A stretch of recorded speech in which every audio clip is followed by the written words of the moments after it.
Bunglon, kenapa warna kulitmu selalu berubah-ubah? Kau sendiri, kenapa sering sekali memutuskan ekormu? Mari belajar bersama-sama untuk menggapai cita-cita. Hai, berjumpa kembali bersama Ibu Lia. Tadi kalian sudah melihat ya percakapan antara Bunglon dan Cecak. Kira-kira apa sih yang mereka lakukan? Iya, mereka melakukan yang namanya adaptasi. Tahukah kalian apa itu adaptasi? Ya, adaptasi adalah kemampuan makhluk hidup untuk menyesuaikan diri dengan lingkungannya. Tujuannya adalah untuk memenuhi kebutuhan hidup, mengatasi kondisi yang ekstrim, dan untuk melindungi diri dari pemangsanya.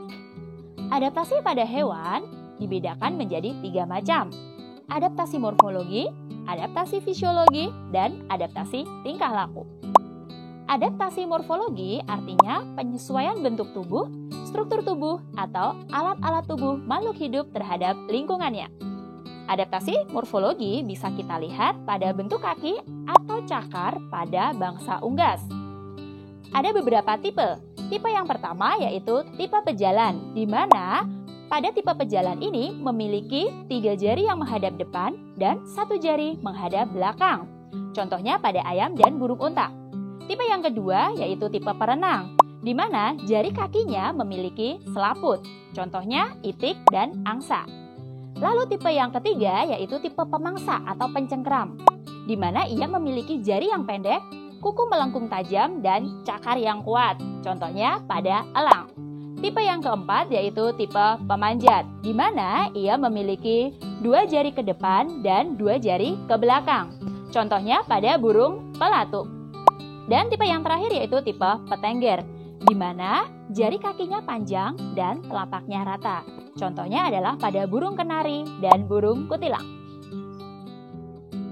Nah, selain pada bentuk kaki burung tadi, kita juga bisa melihat adaptasi morfologi yaitu pada bentuk paruhnya.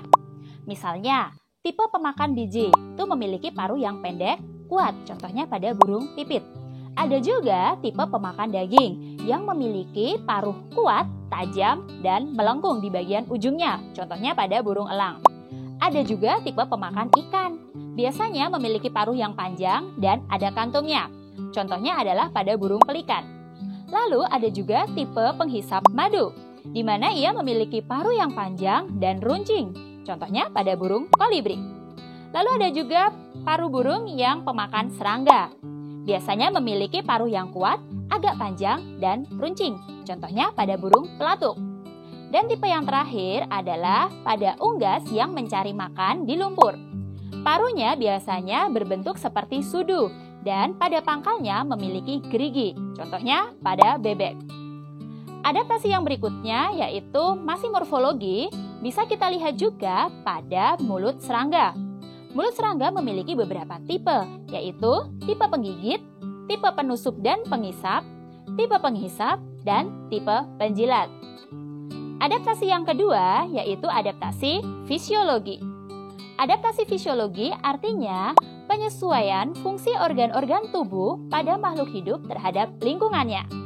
Beberapa contoh adaptasi fisiologi pada hewan antara lain hewan unta, di mana ia memiliki punuk untuk menyimpan lemak dan ia juga memiliki kaki yang besar. Tujuannya adalah untuk membantu berjalan agar ia tidak terperosok ke dalam pasir. Lalu contoh adaptasi fisiologi yang kedua yaitu perbedaan panjang usus dan enzim pencernaan pada hewan herbivora, karnivora, dan omnivora. Lalu contoh yang berikutnya yaitu kelelawar yang mempunyai kemampuan ekolokasi. Apa itu kemampuan ekolokasi? Iya, kemampuan ekolokasi artinya kemampuan untuk mendeteksi mangsa, pemangsa, dan benda di sekitarnya menggunakan pantulan bunyi.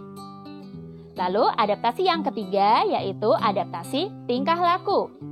Adaptasi tingkah laku adalah penyesuaian makhluk hidup terhadap lingkungannya dalam bentuk tingkah lakunya.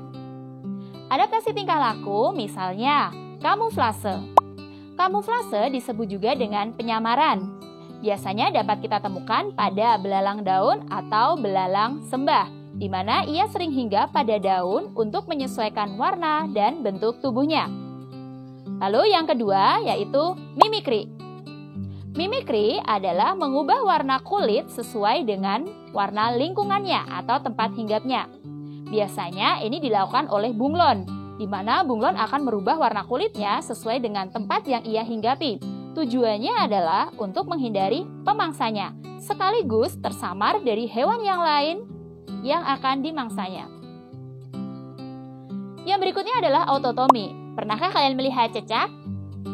Iya, Bunda yakin kalian pasti pernah ya. Lalu pernahkah kalian melihat cecak yang memutuskan ekornya? Nah, itulah yang disebut dengan autotomi. Cecak akan memutuskan ekornya ketika ia merasa terancam atau untuk menghindari dari pemangsanya. Inilah yang dinamakan dengan autotomi. Lalu ada juga hewan yang akan menggulungkan tubuhnya. Bisa kita lihat pada hewan terenggiling dan kaki seribu, di mana mereka akan menggulungkan tubuhnya dan membentuk spiral.